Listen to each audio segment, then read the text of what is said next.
Habis lebaran terbitlah hajatan. Hah, Anda pasti udah gak asing lagi kan ya sama ungkapan ini? Gimana enggak, setelah sebulan penuh kita ngerayain kemenangan, tiba-tiba kalender kita langsung penuh sama undangan nikahan. Coba deh ingat-ingat lagi, udah berapa banyak undangan yang masuk bulan ini? Banyak kan? Nah, fenomena ini tuh bukan cuma kebetulan loh. Ternyata ini adalah sebuah tren sosial, budaya, bahkan spiritual, yang bakal kita kupas tuntas sekarang. Dan ternyata, ini bukan perasaan kita doang loh, datanya beneran ada. Lihat aja nih, ada lebih dari 667.000 pernikahan yang tercatat di bulan Syawal selama 3 tahun terakhir. Wow, itu angka nggak main-main.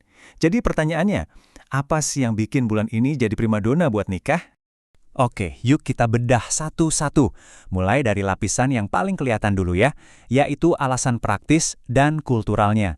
Kenapa sih momen habis lebaran ini jadi pilihan yang paling masuk akal buat banyak keluarga? Alasan utamanya, efisiensi. Coba bayangin, pas lebaran itu kan semua keluarga, dari yang jauh sampai yang deket, udah pada ngumpul. Jadi kenapa nggak sekalian aja kan? Momennya pas banget buat mempererat silaturahmi, suasananya juga lagi happy-happynya. Nah, ini nih yang menarik banget. Ada koneksi spiritualnya juga loh. Jadi gini, setelah sebulan penuh kita ditempa sama ibadah di bulan Ramadan, kita masuk bulan Syawal itu kan dengan jiwa yang ibaratnya bersih lagi, kembali suci, kembali ke fitrah. Nah, memulai pernikahan dalam kondisi spiritual yang fresh kayak gini tuh, dianggap sebagai fondasi terbaik buat bangun rumah tangga. Oke, kalau tadi kita ngomongin soal praktisnya, sekarang kita masuk lebih dalam lagi, ke jantung spiritual dari tradisi ini.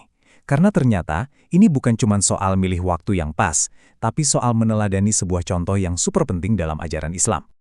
Oke, sebelum kita lanjut, penting banget nih buat kita paham satu konsep ini, sunnah. Gampangnya gini, sunnah itu adalah semua hal yang dicontohkan sama Nabi Muhammad SAW, mulai dari perbuatan, perkataan, sampai persetujuannya. Nah, mengikuti sunnah ini jadi salah satu cara buat umat muslim untuk ngikutin ajaran agamanya. Nah, ini dia poin kuncinya. Ternyata dalam Islam, bulan Syawal itu punya anjuran khusus buat melangsungkan pernikahan. Dan semua ini akarnya dari sunnah Nabi. Dan sumber utamanya dari mana? Ya dari sini, dari sebuah hadis yang diriwayatkan langsung oleh Aisyah, istri Nabi. Pernyataan beliau inilah yang jadi dasar utama kenapa menikah di bulan Syawal itu dianggap sebagai amalan yang dianjurkan dan penuh berkah. Tapi tunggu dulu, ceritanya nggak berhenti di situ. Ternyata ada lapisan sejarah yang jauh lebih dalam di balik pilihan Nabi buat menikah di bulan Syawal. Ini bukan pilihan acak, sama sekali bukan. Ini adalah sebuah tindakan yang punya pesan kuat banget. Nah, ini kan jadi bikin kita mikir ya, kenapa harus di bulan Syawal? Emangnya ada apa sih di masyarakat Arab waktu itu, sampai-sampai pilihan bulan ini jadi penting banget? Dan ini dia jawabannya, kontrasnya kelihatan banget di sini. Jadi, sebelum Islam datang, di zaman jahiliyah, orang Arab itu percaya kalau Syawal itu bulan sial. Katanya sih nikah di bulan ini bakal bawa malapetaka. Terus, Islam datang dan langsung membalikan kepercayaan ini 180 derajat. Jadi, bisa dibilang, pernikahan Nabi dengan Aisyah di bulan Syawal itu adalah sebuah statement. Sebuah gerakan buat mendobrak mitos, sebuah revolusi sosial dan spiritual. Itu adalah cara Nabi buat nunjukin secara langsung ke umatnya. Hei, kepercayaan tahayul soal bulan sial itu salah, ya? Tinggalkan. Oke, sekarang yuk kita tarik semua benang merah ini ke masa kini.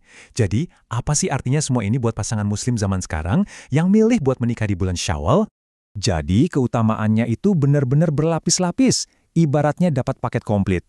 Bukan cuma dapat enaknya secara praktis karena keluarga kumpul, tapi pasangan juga secara sadar ikut mematahkan mitos kuno, meneladani sunnah Nabi, dan yang paling penting, memulai babak baru kehidupan mereka di atas fondasi iman yang kuat, pas banget setelah diriset di bulan suci Ramadan.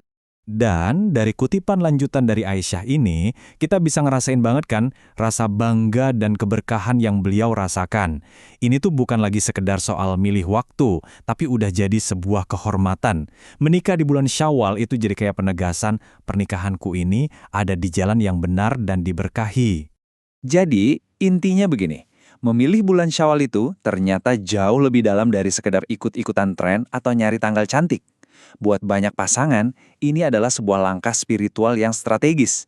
Sebuah cara untuk meniatkan pernikahan mereka sebagai ibadah sejak detik pertama, dengan harapan bisa membangun kehidupan yang penuh berkah. Jadi nanti kalau Anda dapat undangan pernikahan lagi di bulan Syawal, sekarang Anda tahu kan, ada cerita yang jauh lebih dalam di baliknya. Nah, ini yang bikin kita jadi mikir ya, gimana caranya sebuah tradisi dari ribuan tahun yang lalu ternyata masih bisa ngasih makna yang begitu dalam buat pilihan-pilihan penting di hidup kita hari ini.